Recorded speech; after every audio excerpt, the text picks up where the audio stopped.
സംസ്ഥാന സർക്കാർ ജീവനക്കാർക്കും പെൻഷൻകാർക്കും സന്തോഷ വാർത്ത. ജീവനക്കാർക്കും പെൻഷൻകാർക്കും ആശ്രിതർക്കുമായി ഏർപ്പെടുത്തിയിട്ടുള്ള മെഡിസെപ്പ് മെഡിക്കൽ ഇൻഷുറൻസ് പദ്ധതിയുടെ രണ്ടാം ഘട്ടം ഫെബ്രുവരി 1 മുതൽ നടപ്പാക്കി തുടങ്ങുമെന്ന് ധനകാര്യമന്ത്രി കെ.എൻ. ബാലഗോപാൽ അറിയിച്ചു. പ്രതിവർഷം 5 ലക്ഷം രൂപയുടെ സൗജന്യ ചികിത്സ ഉറപ്പാക്കുന്നതാണ് പുതുക്കിയ പദ്ധതി. സർക്കാർ ജീവനക്കാർ, സർവീസ് കുടുംബ പെൻഷൻകാർ, യൂണിവേഴ്സിറ്റികളിലെയും തദ്ദേശ സ്വയംഭരണ സ്ഥാപനങ്ങളിലെയും ജീവനക്കാരും പെൻഷൻകാരും അവരുടെ ആശ്രിതരും ഉൾപ്പെടെ നിലവിലുള്ളവരെല്ലാം പുതുക്കിയ പദ്ധതിയുടെയും ഗുണഭോക്താക്കളായി മാറുകയാണ്.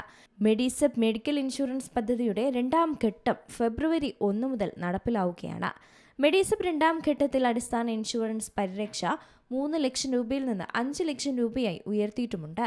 പ്രീമിയം ഇനത്തിൽ പ്രതിമാസം നൽകേണ്ടത് 687 രൂപയും പദ്ധതി അംഗത്തിന്റെയും ആശ്രിതരുടെയും പ്രീമിയമായി പ്രതിവർഷം ആകെ നൽകേണ്ടത് 8,244 രൂപയും മാത്രമാണ്.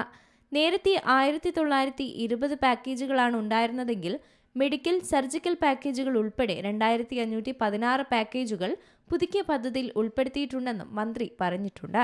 പ്രതിമാസം 5,000 രൂപ വരെയാണ് മുറിവാടക. സർക്കാർ പേവാർഡ് മുറിവാടക പ്രതിദിനം 2,000 രൂപ വരെയാക്കി നിശ്ചയിക്കുകയും ചെയ്തു.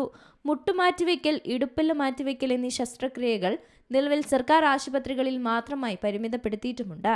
ഇത് സ്വകാര്യ ആശുപത്രികളിലും ലഭ്യമാക്കും. Sree Chithira Thirunal institute of medical science and technology, JIPMER എന്നീ ആശുപത്രികളിൽ പദ്ധതിയിൽ എംപാനൽ ചെയ്യാത്ത പക്ഷം ഈ ആശുപത്രികളിൽ നടത്തുന്ന ചികിത്സകൾക്ക് മെഡിസെപ്പിൽ റീഇംബേഴ്സ്മെന്റ് ലഭ്യമാക്കാനുള്ള വ്യവസ്ഥയും ഉൾപ്പെടുത്തി കഴിഞ്ഞു. മെഡിക്കൽ പാക്കേജുകൾക്ക് അടിസ്ഥാന നിരക്കിന് പുറമെ വില കൂടിയ മരുന്നുകൾ, പരിശോധനകൾ എന്നിവയ്ക്ക് പ്രത്യേക തുക നിശ്ചയിക്കുകയും അത് അടിസ്ഥാന നിരക്കിനോടൊപ്പം തന്നെ ലഭ്യമാക്കുകയും ചെയ്യുമെന്നും മന്ത്രി ബാലഗോപാൽ പറയുന്നുണ്ട്. ഡയാലിസിസ്, കീമോതെറാപ്പി എന്നിങ്ങനെ തുടർച്ചയായി ചികിത്സ തേടേണ്ട രോഗങ്ങൾക്ക് ഇൻഷുറൻസ് പോർട്ടലിൽ ഒറ്റത്തവണ രജിസ്റ്റർ സംവിധാനം ഒരുക്കി സൗജന്യ ചികിത്സയും ഉറപ്പാക്കും. 10 അതീവ ഗുരുതര അവയവമാറ്റ ശസ്ത്രക്രിയകൾക്കുള്ള അധിക പരിരക്ഷയും തുടരും. ഇതിനായി 2 വർഷത്തേക്ക് 40 കോടി രൂപ ഇൻഷുറൻസ് കമ്പനി മാറ്റിവെക്കുമെന്നും അറിയിച്ചിട്ടുണ്ട്. റോഡ് അപകടം, ഹൃദയാഘാതം, പക്ഷാഘാതം എന്നിവയുമായി ബന്ധപ്പെട്ട അടിയന്തര സാഹചര്യങ്ങളിൽ എംപാനൽ ചെയ്തിട്ടില്ലാത്ത ആശുപത്രികളിൽ ചികിത്സ തേടാം. ഇതിന്റെ ചിലവ് കമ്പനി തന്നെ മടക്കി നൽകും. ഇത്തരത്തിൽ റീഇംബേഴ്സ്മെന്റ് ആനുകൂല്യത്തിന് 10 അധിക ചികിത്സകൾ കൂടി ഉൾപ്പെടുത്തി കഴിഞ്ഞു.